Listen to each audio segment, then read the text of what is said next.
O projeto Matemática Divertida, o lúdico como ferramenta de aprendizagem, trouxe bastante oportunidade para mim e para os outros bolsistas.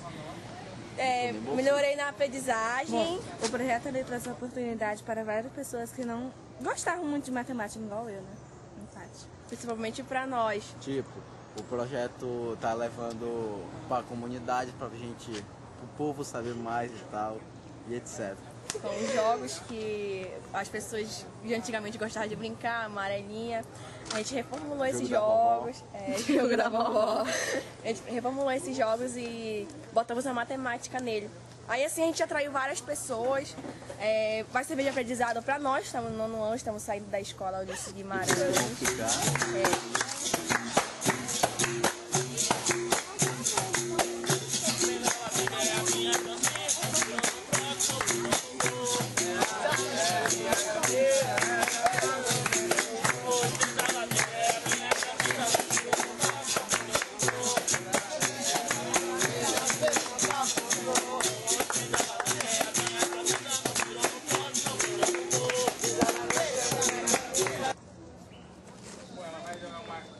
Escolher uma casa qualquer, né? Até a casa 5 ela teria que somar o valor do dado aqui. Então jogar o dado. 4 mais 4. Casa igual. Joga mais dado. A gente vai carregar de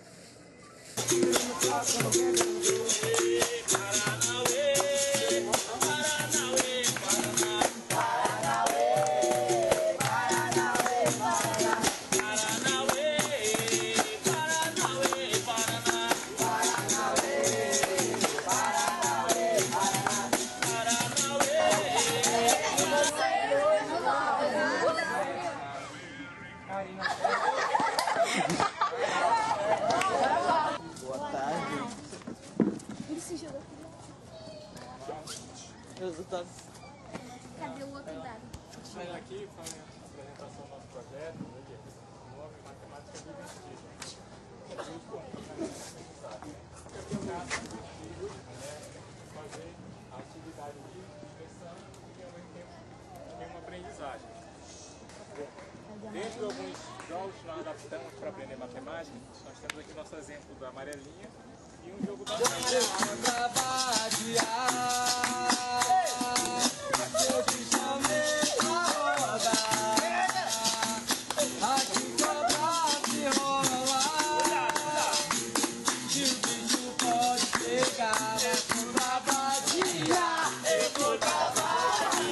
Bom, nossa regra diz que até o 5 tem que somar o valor do dado.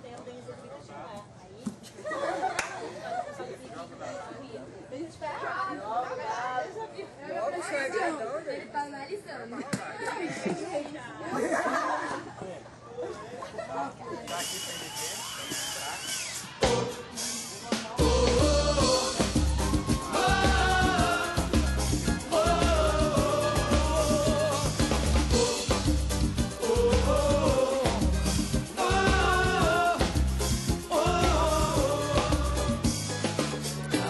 so high.